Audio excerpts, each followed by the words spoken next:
लेकिन मैं अब बात करने जा रही हूँ। इस वक्त मेरे साथ शुभम मौजूद हैं। शुभम को आप टीवी स्क्रीन पर देख सकते हैं। शुभम अपनी जुबानी बताएंगे, मैं कुछ नहीं बोलूंगी। शुभम, आपने सुसाइड अटेम्प्ट क्यों किया था? एक बड़े हादसे से आप निकले हैं, बताइए सभी को, और क्या सबक मिला है?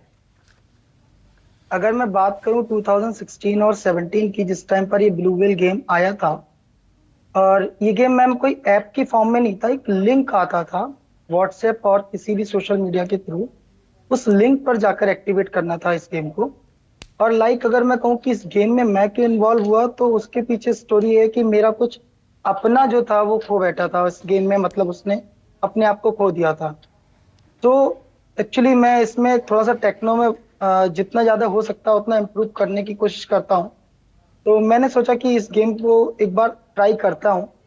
सोचा मतलब कि एक बार इस गेम को ट्राई करने का सिर्फ इतना सिनेरियो था कि एक्चुअली होता क्या है इसमें।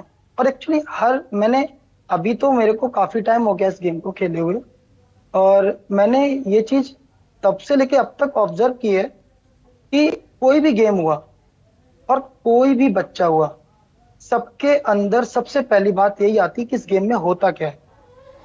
वो उसको ट्राई करता है। और जैसे मैंने ट्राई किया था मैम, तो उस टाइम पर क्या हुआ था कि इस गेम का सिनेरियो बहुत ही ज्यादा अलग था। उससे अलग मतलब उससे निकलने के लिए मेरे को क्या करना पड़ा कि ईमेल आईडी को मुझे बैनिश करना पड़ा। और ऐसा कोई सिनेरियो नहीं था कि सुसाइड अटेम्प्ट एक मेरा पैशन है या सुसाइड अटेम्प्ट वाला गेम मेरे को खेलना ही है। ये सिर्फ इसलिए खेला था कि इससे अगर निकलना चाहे तो कैसे कोई निकल सकता है। लेकिन अगर अदर साइड में बात करूं, आज जो मेरे को सुनने को मिला, लखनऊ का जो अभी सिनेरियो क्रिएट हुआ है, वो वाकई में एक सोचने वाली बात है कि इतनी बड़ी कोई सोच, इतनी मतलब इतनी गहरी सोच कैसे रख सकता है कि अपने ही घर पर नहीं अपने नहीं, ही इंसान मुझे का ये मर्डर करके बताइए वीडियो। शुभम, क्योंकि ये सबक है हर किसी के लिए। क्या ऑब्वियसली स्टेज थी मैम। वो? क्या वो जहन में आया कि आपको इतना बड़ा कदम उठाना पड़ा? ऐसा क्या होता है? मैम वो स्टेज क्या थी कि उस टाइम पर भी मेरा एक छोटे क्लास का स्टूडेंट था जो कि इस गेम में उसने मतलब अभी भी मैं टीचिंग करता हूँ, उसने सुसाइड अटेम्प्ट किया था। और उससे मैं काफी वेल कनेक्टेड था। उनकी मम्मी का जब फोन आया था तो वो रो रही थी, मेरे को काफी टच हुआ वो। और उस वजह से मैंने इसको ट्राई करके देखा कि मतलब ऐसा क्या हुआ था उसके साथ। हाँ, कुछ दिन के लिए मैं उसमें जरूर थोड़ा सा कह सकते हो फंस सा गया था, बट टाइम रहते हुए मैं निकल आया। तो ये सब कुछ डिपेंड करता है कि हमारा खुद का डिटर्मिनेशन कितना है किसी भी ओके। चीज के लिए, या हम कैसे निकल डिप्रेस्ड सकते थे हैं। आप, परेशान थे, ये कई कारण रहे हैं। मैं सर आपके पास हाँ, डिटेल, परेशान थे रिलेटेड टू जी मैं कपिल जी आपसे करिए। डिटेल में जवाब लूंगी, लेकिन डॉक्टर प्रीति ओझा, आप, ये बात सच है कि मेरे पास भी कॉल आया था, लेकिन वो हमारे घर की बच्ची नहीं थी, दूसरी बच्ची मोबाइल लेके आई हुई थी। वो कुछ कंफ्यूजन स्कूल में हो गया था। हाँ, ये प्रॉब्लम है कि बच्चे स्कूल में मोबाइल लेकर आ रहे हैं, लेकिन क्यों? पढ़ाई तो बोर्ड पर हो रही है, अब मोबाइल पे तो पढ़ाते नहीं होंगे टीचर्स। ये वजह समझ में आती है क्या आपको?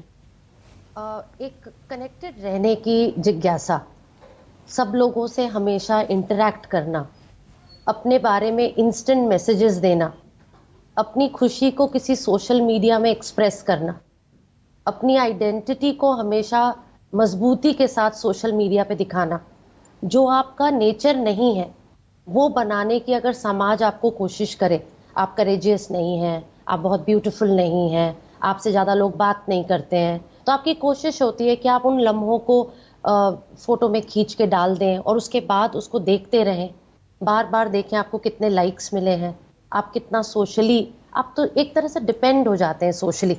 पर कहीं ना कहीं जब बच्चे बुली होते हैं, या जैसा भी शुभम ने बताया, जब बच्चे कहीं से भी मानसिक तरीके से विचलित हो जाते हैं, तो एक आइसोलेशन में जाके किसी गेम को खेलने से वो बिल्कुल अपने दुख को भूल जाते हैं। वो उस समाज के उस टुकड़े से बाहर आ जाते हैं जहां पे अपने आप को वो कंट्रोल नहीं कर पा रहे या कंट्रोल नहीं करवा पाते। अगर माता पिता को बताने में उन्हें शर्म आती हो तो वो उस रास्ते पे जाने की कोशिश करते हैं जहां उनको बताने की जरूरत नहीं पड़े किसी को।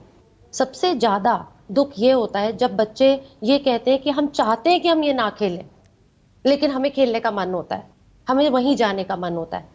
तो मेरा एक बस लास्ट रिक्वेस्ट है मैं सब लोगों को यहाँ पे समझ रही हूँ, सब इस प्रॉब्लम को जानते हैं। एंड कक्कड़ जी ने भी जो बात बताई बहुत सही बताई कि किसी थर्ड पर्सन से हमेशा इंफॉर्मेशन शेयर करना चाहिए।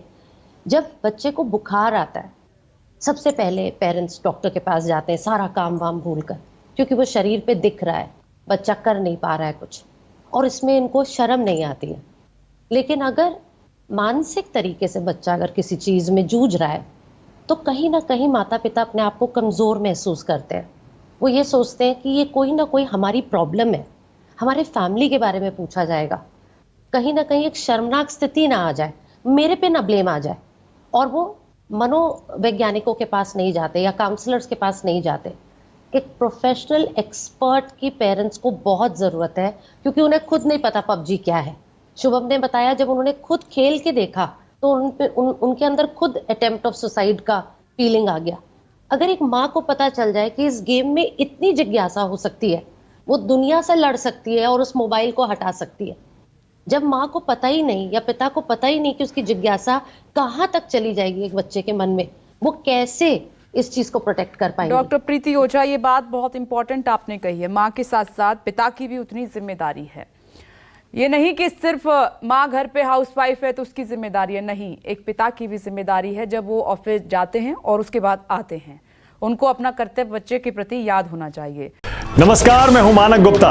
अगर आपको हमारा ये वीडियो पसंद आया हो तो इसे लाइक और शेयर जरूर करें, और हाँ, हमें सब्सक्राइब और फॉलो करना ना भूलें, ताकि आप देश और दुनिया की कोई खबर मिस ना करें। तो जुड़े रहिए हमारे साथ और देखते रहिए News 24।